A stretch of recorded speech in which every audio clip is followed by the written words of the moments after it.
দেখাত যিমান ধুনীয়া লাগিছে খাবলৈ কিন্তু তাতকৈ হাজাৰ গুণে ভাল। নমস্কাৰ, মোৰ নাম অয়ন আৰু মোৰ ঘৰ শিৱসাগৰত। এইফালে আমৰ ছিজন শেষেই হ'ব হ'ল, মোৰ কিন্তু এতিয়াহে আমেৰে ঢেৰ কিবা কিবি বনাই খাবলৈ মন গৈছে।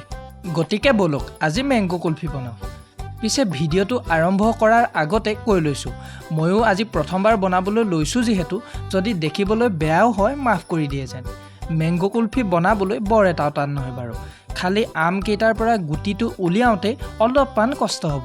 একো নাই, কিবা এটা ভাল খাবলৈ হ'লে কষ্টটো কৰিবই লাগিব। গুটিকেইটা উলিয়াই হ'লে এতিয়া আমাক লাগিব গাখীৰ। গাখীৰখিনি চৰু এটা দি লৈ পগাই পগাই আধাখিনি নোহোৱালৈকে উতলাই থাকিব আৰু নিজৰ জোখত তাত চেনি অলপমানো এড কৰি দিব। এতিয়া গাখীৰখিনি পগাই হৈ গ'ল যিহেতু এতিয়া আমাক লাগিব ড্ৰাই ফ্ৰুটছ অলপমান। কাজুখিনি সৰু সৰুকৈ কাটি লৈ গাখীৰখিনিত দি দিব। এতিয়া মিক্স কৰি লোৱা গাখীৰখিনি আমটোৰ ভিতৰত ধুনীয়াকৈ ঢালি দিব। আমকেইটা ফ্ৰিজটোৰ ভিতৰত নাচি নাথাকিবলৈ এনেকুৱা দেশী যোগাৰ এটা লগাই দিব।